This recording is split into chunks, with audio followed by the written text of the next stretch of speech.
Dedicamos o nosso tempo hoje à consideração de perguntas recebidas dos nossos ouvintes. E aqui está a primeira delas.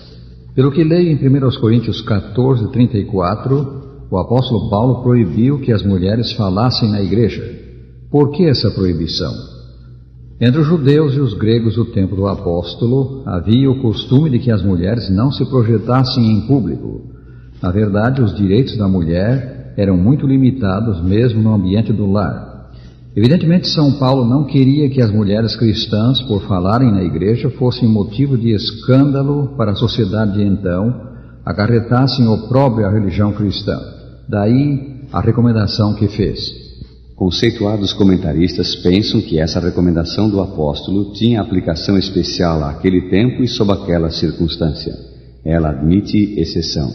No Antigo Testamento, Deus suscitou mulheres para servirem como profetisas, porta-vozes suas. Miriam foi uma delas. Êxodo 15, 20 e 21. Também Débora, que serviu igualmente como juíza de Israel. Juízes 4, de 4 a 15.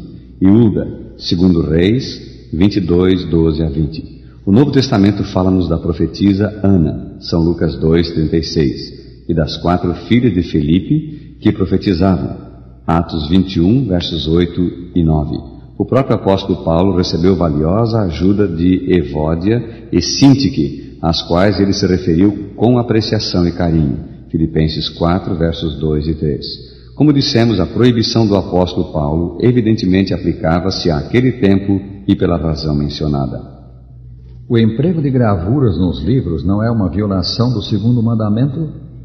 O que Deus proíbe pelo segundo mandamento é o fazer imagens para adorar.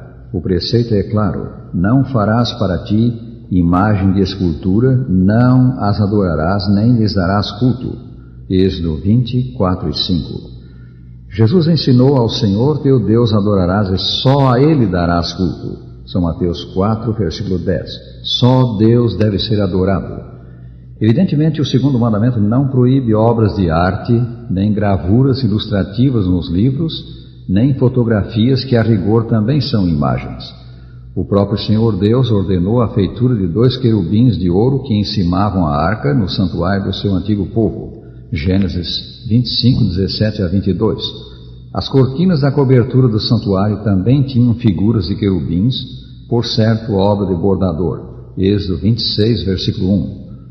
O trabalho foi dado após a entrada do pecado. Não é ele uma maldição de Deus? Cremos que não. O trabalho é uma bênção do Criador.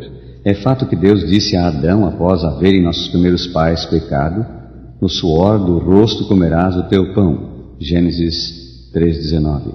Mas houve trabalho antes da queda. Falando do tempo anterior ao pecado, a Escritura diz: tomou, pois, o Senhor Deus ao homem e o colocou no jardim do Éden para o cultivar e o guardar. Gênesis 2,15. Notemos, Adão e Eva deviam cultivar o jardim. Ao repetir sua lei no Sinai, Deus disse: 6 dias trabalharás e farás toda a tua obra, mas o 7º dia é o sábado do Senhor teu Deus. Não farás nenhum trabalho. Êxodo 20, versículos 9 e 10. Deus nos deu 6 dias da semana para trabalharmos, para adquirirmos o nosso pão e o nosso vestuário. O apóstolo Paulo escreveu: contudo vos exortamos, irmãos, a progredirdes cada vez mais e a diligenciardes por viver tranquilamente, cuidar do que é vosso e trabalhar com as próprias mãos, como vos ordenamos. 1 aos Tessalonicenses 4, versículos 10 e 11. Mas, se alguém não quer trabalhar, também não coma. 2 aos Tessalonicenses 3, versículo 10. Como pôde a arca de Noé abrigar espécimes de todos os animais e aves? Lembramos primeiro que as dimensões da arca eram muito grandes, cerca de 157 metros de comprimento por 26 de largura e 15,50 de altura. Lembramos também que havia então muito menos variedades de todos os seres do reino animal do que hoje. Somos criacionistas e não evolucionistas. Mas cremos que, com o passar do tempo, desenvolveram-se muitas variedades dentro de cada tipo básico criado por Deus. Haja vista a família dos bovídeos. Evidentemente, Deus criou um só tipo de boi no começo, mas dentro desse tipo básico, quanta variedade temos hoje, embora nenhuma dessas variedades se transforme noutro tipo básico. Todos os bovinos continuam sendo bovinos. A arca deve, pois, ter tido suficiente espaço para abrigar espécimes de cada variedade de animais e aves, também os alimentos que necessitaram. Qual era a significação de Urim e Tumim?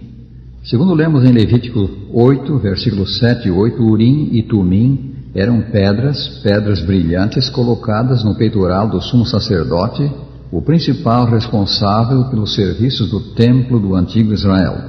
Elas serviam ao propósito de obter de Deus respostas a indagações sobre assuntos importantes. Quando Deus era consultado, aparentemente uma luz sobre Urim, a pedra da direita, indicava aprovação, consentimento, e uma sombra sobre Tumim, a pedra da esquerda, reprovação ou negação. Se todas as obras de Deus são boas, como creem as pessoas religiosas, como se explica a existência de animais bravios, bem como a de répteis, insetos e plantas venenosos? A crença de que todas as obras de Deus são boas é naturalmente verdadeira. A Escritura diz que ao completar, no 6º dia, a criação do mundo e do que nele há, viu Deus tudo quanto fizera, e eis que era muito bom. Gênesis 1, 31. Aí está. Nenhuma fera, nenhuma serpente ou planta venenosa. Tudo era muito bom. E isto aos olhos do Deus das coisas perfeitas. De onde, pois, vieram as feras, o leão, o tigre, o urso e outros animais bravios? De onde as plantas venenosas, como o fumo, a maconha e tantas outras? A resposta está implicada nas palavras de Jesus relatadas em São Mateus 13, 28. Um inimigo fez isso. O inimigo, autor das coisas más que há no mundo, é Satanás. Satanás não tem o poder de criar, que é prerrogativa de Deus.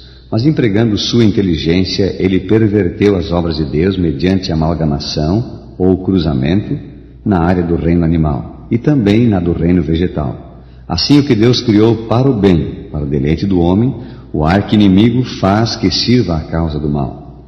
A Bíblia não só revela que esses animais e plantas não existiram antes da entrada do pecado, afirma também que eles não existirão na nova terra que Deus vai criar e que será o lar eterno dos salvos. O profeta Isaías diz: o lobo habitará com o cordeiro e o leopardo se deitará junto ao cabrito.